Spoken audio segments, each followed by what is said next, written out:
Hello students, myself Savita Chauhan. Welcome to another video of Novel Economics Hub. तो अगर आप अपने economics strong बनाना चाहते हो, इन इकोनॉमिक्स पे अपनी अंडरस्टैंडिंग और बढ़ाना चाहते हो, आप अपनी उस पर और पकड़ बनाना चाहते हो, ग्रैस्प करना चाहते हो, तो प्लीज मेरे इस चैनल को लाइक कीजिए, सब्सक्राइब कीजिए और बेल आइकन दबाना न भूलिए। Thank you very much. तो आज का हमारा टॉपिक है causes of monopoly power. Monopoly क्या होती है इसके बारे में अपने लास्ट वीडियो में बता चुकी हूँ आपको। तो आज हम सीखेंगे मोनोपोली जो है उसके कारण क्या है, क्या कारण है जिसकी वजह से कोई भी जो फर्म है वो उसका किसी भी वस्तु के प्रोडक्शन पे एकाधिकार हो जाता है, अर्थात वही फर्म होती है उस वस्तु को बनाने वाली, मार्केट में अदर्स फर्म की एंट्री नहीं होती है। ठीक है, तो इसके कॉजेज हमने रखे हैं, एक एक करके मैं इसको एक्सप्लेन करती हूँ, बहुत ही आसान तरीके से एक्सप्लेन करूंगी ताकि आपको ये टॉपिक जो है एकदम से क्लियर हो जाए और एग्जाम में आपको पूरा रिकॉल हो जाए। देखिए ध्यान से, पहला रीजन है control over raw material. Monopoly में क्या होता है, मोनोपोली हम हिंदी में एकाधिकार बोलते हैं कि control over raw material. Raw material मतलब कच्चा माल, कि कच्चा माल पर पूरी तरह जो अधिकार होता है किसी एक ही फर्म का होता है। ठीक है, कोई और फर्म जो है उसको यूज नहीं कर सकती। मार्केट आपको पता है किसी वस्तु को बनाने के लिए हमें कच्चे माल की आवश्यकता होती है, लेकिन अगर कच्चा माल ही केवल एक ही फर्म ही यूज कर सकती है, अदर्स फर्म उसको यूज नहीं कर सकती, तो इनडायरेक्टली वो क्या हो जाएगा, मोनोपोली हो जाएगा। इसको एक छोटे से एग्जांपल से मैं आपको समझाना चाहूंगी। फॉर एग्जांपल हम कोयले का प्रोडक्शन करते हैं, तो आपको पता है हमारे एग्जांपल हम इंडिया का लेते हैं, इंडिया में जो हमारा झारखंड है, बिहार है, यहाँ पर कोयला मिलता है। तो कोयले को निकालने का एकाधिकार किसके पास है, केवल गवर्नमेंट के पास है, राइट। तो गवर्नमेंट ही है जो इस कच्चे माल को बाहर निकाल सकती है, उसको प्रोड्यूस कर सकती है। कोई प्राइवेट कंपनी जो है इस मार्केट में एंटर नहीं कर सकती। क्लियर है। तो रॉ मटेरियल जो होता है किसी वस्तु को बनाने के लिए जो कच्चा माल होता है, जब उस पर एक ही फर्म का अधिकार होता है तो वो फर्म जो क्या बन जाती है, मोनोपोली बन जाती है। जैसे कि अभी मैंने बताया कोयले के प्रोडक्शन में गवर्नमेंट हमारी इंडिया क्या है, इंडिया गवर्नमेंट जो है वो उसके प्रोडक्शन में क्या बन गई है, उसका मोनोपोली बन गई है। ठीक है, नेक्स्ट है पेटेंट। पेटेंट का मतलब क्या होता है, पेटेंट क्या होता है, एक तरह का लीगल राइट होता है, कानूनी अधिकार होता है जो कि उस व्यक्ति को दिया जाता है जिसने उस वस्तु का प्रोडक्शन या तो पहली बार स्टार्ट किया हो, ठीक है, या उस वस्तु के प्रोडक्शन में उसने ऐसी टेक्नोलॉजी यूज की है जो आज तक किसी के पास नहीं है। तो वो ये चाहता है कि उसकी जो टेक्नोलॉजी है ना वो किसी के पास ना जाए, कोई और उसकी कॉपी न करे। तो वो क्या ले लेता है, पेटेंट ले लेता है, लीगल राइट बन जाता है उसका, अब उसकी कॉपी कोई दूसरा नहीं कर पाएगा। तो ऐसे में क्या होता है, जब आप कॉपी नहीं कर सकते हो, केवल एक ही व्यक्ति है जो उसको प्रोवाइड करा सकता है। जैसे इसका एग्जाम्पल हम ले सकते हैं, फॉर एग्जाम्पल पेप्सी बनाने का जो फॉर्मूला है वो पेप्सी कंपनी को ही पता है, कोई और कंपनी उसको वो किसी और कंपनी को थोड़ी बताएगा। तो पेटेंट में क्या हो जाता है कि कोई भी, जैसे मूवी आप देखते हो, एक बार जो मूवी बन जाती है, ठीक है ना, उसकी जो स्टोरी है, उसके जो सॉन्ग्स है, क्या उसको कॉपी कर सकते हैं, नहीं ना। तो उसी तरह यहाँ पर क्या हो जाता है, कोई भी चीज है, टेक्नोलॉजी है, उस पर आपका एक अधिकार हो जाता है, आप उसको शेयर नहीं करते हो, जिसकी वजह से वो नॉलेज किसी के पास नहीं जाती है और वो उसका प्रोडक्शन नहीं कर पाते। Clear students. नेक्स्ट रीजन है टेक्निकल बैरियर्स, तकनीकी बाधा। अब इसका क्या मतलब है, देखिए तकनीकी बाधा का मतलब क्या होता है, स्केल ऑफ प्रोडक्शन। यहाँ पर जो तकनीकी बाधा होती है वो मेनली होती है scale of production. Production scale जो होता है पैमाना, स्केल का मतलब क्या होता है, पैमाना। यहाँ पैमाने का मतलब होता है कि जब हम किसी वस्तु का प्रोडक्शन करते हैं तो बहुत ही बड़े लार्ज स्केल पे करना पड़ता है, ठीक है ना। क्यों करना पड़ता है, अगर आप उस वस्तु का प्रोडक्शन मिनिमम लेवल पे करोगे, यानी कि इस वस्तु का प्रोडक्शन आप कम यूनिट आप प्रोड्यूस करोगे, तो आपकी जो मार्जिनल कॉस्ट है या एवरेज कॉस्ट है वो क्या रहेगी, हाई रहेगी, यानी कि उस वस्तु को उत्पादन करने की लागत क्या आएगी, ज्यादा। ठीक है ना। यदि आप किसी वस्तु का प्रोडक्शन कर रहे हो और यदि उस वस्तु का प्रोडक्शन करते समय यदि आप उसकी कम यूनिट प्रोड्यूस कर रहे हो, आप उसका कम उत्पादन कर रहे हो, तो आपकी लागत क्या होगी, ज्यादा। इसको एग्जांपल से समझते हैं। फॉर एग्जांपल आप कार का प्रोडक्शन कर रहे हो, ठीक है, आप कोई कार बना रहे हो, तो एज यू नो कार का जो प्रोडक्शन है, जब उसका कच्चा माल जो भी है, रॉ मटेरियल है, वो वेरी कॉस्टली होता है। तो जब कार बन के तैयार होती है तो ऑलरेडी कॉस्टली होती है।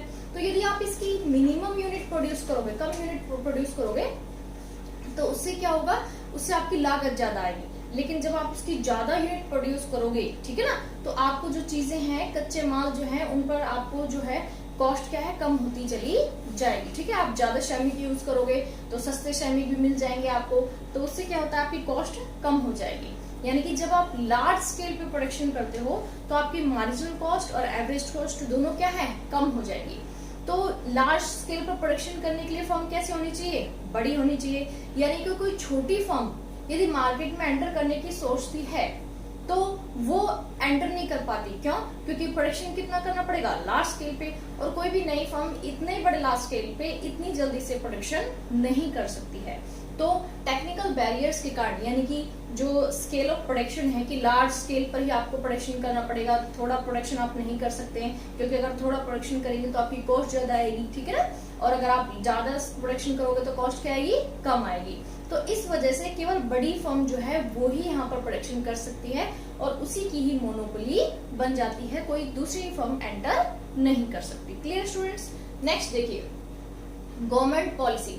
अब गवर्नमेंट का क्या रोल है, देखिए गवर्नमेंट भी जो है किसी वस्तु के प्रोडक्शन को, किसी वस्तु के प्रोडक्शन को कंट्रोल कर सकती है, और जो फर्म उस वस्तु का प्रोडक्शन कर रही है उसको मोनोपोली बन जाती है। ऐसे एग्जांपल के थ्रू समझते हैं। लाइसेंस, लाइसेंस आपने सुना है, ये वर्ड लाइसेंस का मतलब होता है जब आपको एक तरह की परमिशन दी गई है कि आप उस वस्तु का प्रोडक्शन कर सकते हो। ठीक है, जैसे भारत में केवल 5 ही उद्योग हैं जिनको लाइसेंस दिया गया है, बाकी जो उद्योग हैं वो प्राइवेट कंपनी के लिए खोल दिए गए हैं। फॉर एग्जांपल रक्षा उपकरण है, रक्षा के जो उपकरण होते हैं, और शराब है, तंबाकू पदार्थ हैं, या यूं कहें मादक पदार्थ होते हैं, इनका प्रोडक्शन भी केवल लाइसेंस वाले, जिनको लाइसेंस दिया जाता है वो ही कर सकते हैं। अदर्स जो है कंपनी इसमें प्रोडक्शन नहीं कर सकती है। ठीक है ना, तो लाइसेंस जिसको दिया जाएगा केवल वही फर्म प्रोडक्शन करेगी, अदर्स फर्म प्रोडक्शन नहीं कर सकती। इस वजह से भी गवर्नमेंट की जो पॉलिसी है, लाइसेंस की वजह से भी जो फर्म है वो क्या बन जाती है, मोनोपोली बन जाती है। अब जैसे फॉर एग्जांपल रेलवे जो है वो किसके अंडर है, ओनली गवर्नमेंट के अंदर है। ठीक है ना, तो और कोई फर्म जो है मार्केट में प्रोड्यूस इसको नहीं कर सकती है। एंट्री लैग, एंट्री लैग का मतलब क्या होता है, लैग का मतलब होता है टाइम पीरियड जो पीछे छूट जाता है। ठीक है ना, यहाँ इसका मतलब ये है कि मान लीजिए कोई फर्म मार्केट में एंटर किया, ठीक है, मार्केट में उसने एंटर किया है, तो जब उसने मार्केट में एंटर किया है तो उसने धीरे धीरे वो जो एरिया है मार्केटिंग का उसको कवर अप कर लिया है, अब उसकी वस्तुएं ज्यादा बिक रही हैं। ठीक है, कोई नई फर्म जब एंटर करेगी तो उसको दोबारा से वही सारी प्रोसेस स्टार्ट करनी पड़ेगी, और जो पहले से ही फर्म इस्टेब्लिश्ड है वो इसमें प्रॉब्लम क्रिएट कर सकती है। ठीक है ना, यानी कि पहले आओ पहले पाओ, ये आपने सुना होगा है ना, पहले आओ पहले पाओ। यानी कि कोई जो फर्म है यदि उसने उस वस्तु का प्रोडक्शन पहले से ही स्टार्ट कर दिया है तो किसी नई फर्म को एंटर करने की परमिशन नहीं मिलती है, क्योंकि उस फर्म ने उस वस्तु के कच्चे माल पर, उस वस्तुओं के ग्राहकों पर पहले से ही अपनी जो मेंटालिटी, पहले से ही अपनी क्या छाप छोड़ रखी है ना, इम्प्रेशन छोड़ रखा है, और किसी नई फर्म को दोबारा अपना किसी नई फर्म को इम्प्रेशन बनाने में या कच्चा माल को खरीदने में या और भी कई चीजें हैं उनको लेने में बहुत दिक्कत आती है। इस वजह से एंट्री लैग की वजह से, यानी कि आपकी जो एंट्री है काफी लेट हुई है, इसकी वजह से कोई फर्म जो है मोनोपोली नहीं बन पाती है, केवल वही फर्म मोनोपोली बन पाती है जिसने पहले से एंटर किया। नाउ नेक्स्ट रीजन है कैपिटल साइज। कैपिटल क्या होता है, कैपिटल होती है पूंजी। ठीक है ना, पूंजी यानी कि जब आप कोई भी जो फर्म है जब वो प्रोड्यूस करती है तो पूंजी लगाती है। ठीक है ना, तो पूंजी जब लगाते हैं तो कोई भी फर्म जो है जो पूंजी लगा रही है वो लार्ज स्केल पर लगाती है, तो ज्यादा पूंजी लगाने की वजह से वो फर्म क्या बन जाती है, मोनोपोली बन जाती है, क्योंकि जो छोटी फर्में हैं उनके पास इतनी ज्यादा कैपिटल नहीं होती है कि वो उस मार्केट में एंटर कर सके। ठीक है ना, फॉर एग्जाम्पल इसका भी हम रेलवे के एग्जाम्पल से ले लेते हैं कि जैसे भारत, आप जानते हो कि भारत में रेलवे जो है किसका अंडर आती है, गवर्नमेंट की।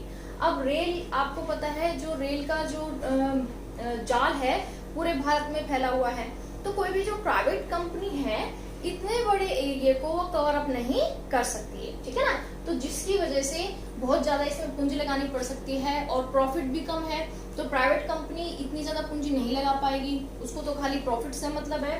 तो केवल केवल गवर्नमेंट ही है जो इतनी ज्यादा पूंजी लगा सकती है। ठीक है, now business merger. Business merger, merger का मतलब होता है मिलान करना, मिलन हो जाना, यानी कि जब 2 या 3 बड़ी बड़ी फर्में, ठीक है, जब वो आपस में मिलकर एक फर्म बन जाती है, जब वो आपस में मिलकर क्या बन जाती है, एक फर्म बन जाती है, तो वो भी क्या बन जाती है, वहां पर भी मोनोपोली क्रिएट हो जाती है। क्या बन जाती है, मोनोपोली। ठीक है ना, कि पहले वो अलग अलग प्रोडक्शन कर रही थी, पहले वो फर्म जो है अलग अलग प्रोडक्शन कर रही थी, उनका अलग प्राइस वो खुद डिसाइड करते थे, क्वांटिटी खुद डिसाइड करते थे, इस वजह से उनको लॉस भी होता था। कैसे, जैसे मान लीजिए कोई फर्म है ए, बी और सी, ये 3 फर्म है, ठीक है, मार्केट में डी फर्म है, ये मार्केट में 100% किसी वस्तु की क्वांटिटी को प्रोड्यूस कर रही है। तो ए फर्म जो है वो 20% कर रही है, ठीक है, बी फर्म जो है 25% कर रही है, या थर्ड फर्म जो है अलग प्रोड्यूस कर रही है, और डी फर्म जो है अलग प्रोड्यूस कर रही है। तो अलग अलग प्रोड्यूस करने के कारण इनकी जो है क्वांटिटी और कॉस्ट सबके अलग होती थी, जिसकी वजह से प्राइस भी अलग होता था, और प्राइस अलग होने की वजह से कईयों को लॉस होता है। जैसे अब इसका जो है ये कम क्वांटिटी प्रोड्यूस कर रही है, ये ज्यादा क्वांटिटी प्रोड्यूस कर रही है, तो ज्यादा क्वांटिटी प्रोड्यूस करेगी तो प्राइस क्या रखेगी, लो रखेगी, और ये कम क्वांटिटी प्रोड्यूस कर रही है तो ये प्राइस क्या रखेगी, हाई रखेगी। क्लियर है ना, जब हम ज्यादा क्वांटिटी प्रोड्यूस कर रहे हैं तो आपके प्राइस क्या रखोगे, आप लो रखोगे, और आप कम क्वांटिटी प्रोड्यूस कर रहे हो तो प्राइस क्या रखोगे, हाई। तो किसी का प्राइस लो है, किसी का हाई है, जिसकी वजह से आपस में इनको क्या होता है, नुकसान होता है। तो यहाँ पर इन्होंने क्या किया, ये आपस में मर्ज हो गए, इकट्ठे हो गए, ठीक है। अब इकट्ठे होकर अभी क्या करेंगे, ये चारों ही फर्में 100% जो है प्रोडक्शन करेंगी मिलकर, और प्राइस भी मिलकर ही डिसाइड करेंगी। इसकी वजह से जो प्रॉफिट होगा वो आपस में शेयर कर लेंगी, तो इससे चारों का फायदा हो गया। जो पहली फर्म थी जो कम प्राइस गेन कर रही थी, अब उसको इस ग्रुप में आने की वजह से उसको प्रॉफिट मिलने लग गए हैं।